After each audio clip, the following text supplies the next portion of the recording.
मकर संक्रांति के दिन ही भीष्म पितामह ने क्यों त्यागे अपने प्राण? मकर संक्रांति त्योहार का आखिर क्या है महत्व? इस त्योहार को प्रकृति के बदलाव का त्योहार भी कहा जाता है। 15 जनवरी को मनाया जाने वाला ये त्योहार पूरे भारत में हर्षोल्लास के साथ मनाया जाता है। आज हम आपको एक ऐसी पौराणिक कथा के बारे में बताएंगे जिससे आपको पता चलेगा कि भीष्म पितामह ने आखिर मकर संक्रांति वाले दिन ही क्यों अपने प्राणों को त्यागा था। क्या है इसके पीछे का रहस्य? नव चेतना और शुभता का प्रतीक है मकर संक्रांति। मकर संक्रांति का पावन दिन जीवन में नव चेतना और शुभता लेकर आता है। इस दिन पवित्र नदियों में स्नान करने से पुण्य की प्राप्ति होती है। ऐसी मान्यता है कि इस दिन दान पुण्य करने से सभी पाप कट जाते हैं।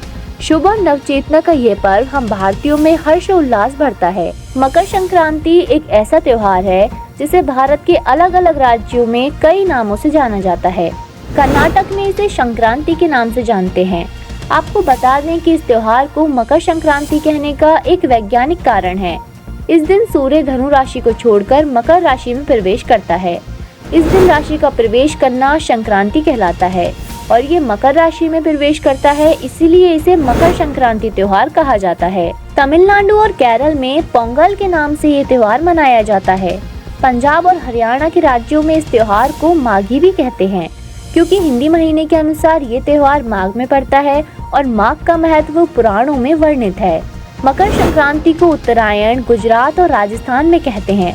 बिहार में इसे खिचड़ी के नाम से भी जानते हैं। पारंपरिक व्यंजन खिचड़ी इस दिन बड़ी चाव से खाई जाती है। मकर संक्रांति एक ऐसा त्योहार है जो हर साल 15 जनवरी को मनाते हैं। मान्यता ये है कि हजारों साल पहले ये दिन 14 जनवरी को पड़ता था।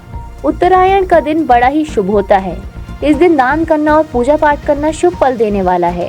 प्रकृति के इसी बदलाव के साथ जीवन का संचार शुरू होता है। मान्यता ये है कि इस दिन मोक्ष की प्राप्ति भी होती है। हम आपको ले चलते हैं महाभारत के युद्ध के समय, जब भीष्म पितामह लड़ रहे थे।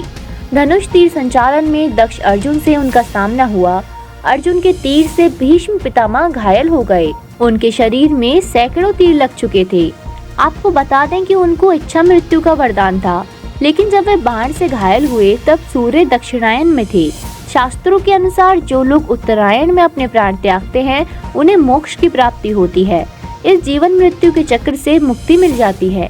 पुराणों की कथा के अनुसार मकर संक्रांति के दिन सूर्य उत्तरायण दिशा की ओर गति किया, तो इस दिन भीष्म पितामह ने अपना सांसारिक शरीर त्याग दिया। यही कारण था कि भीष्म पितामह मृत्यु शैया पर लेटे रहे और सूर्य के उत्तरायण होने की प्रतीक्षा करते रहे।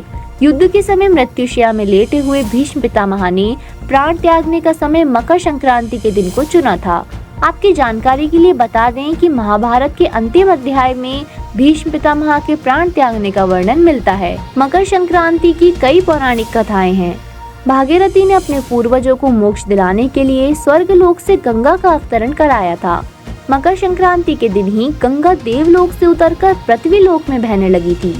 आगे आगे भागीरथी और पीछे पीछे गंगा नदी बहते हुए आगे बढ़ रही थी और कपिल मुनि के आश्रम में भागीरथी के पूर्वज को मोक्ष दिलाती है और गंगा सागर में आकर मिलती हैं।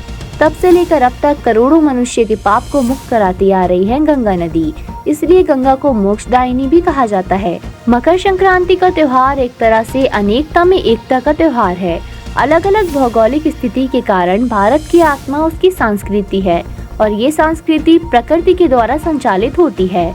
इस दिन मकर संक्रांति त्योहार इसीलिए हर्षोल्लास से मनाया जाता है। वैज्ञानिक चेतना का प्रभाव हमारी संस्कृति का एक अहम हिस्सा रहा है, इसीलिए इस त्योहार को एक प्राकृतिक घटना के रूप में मनाया जाता है।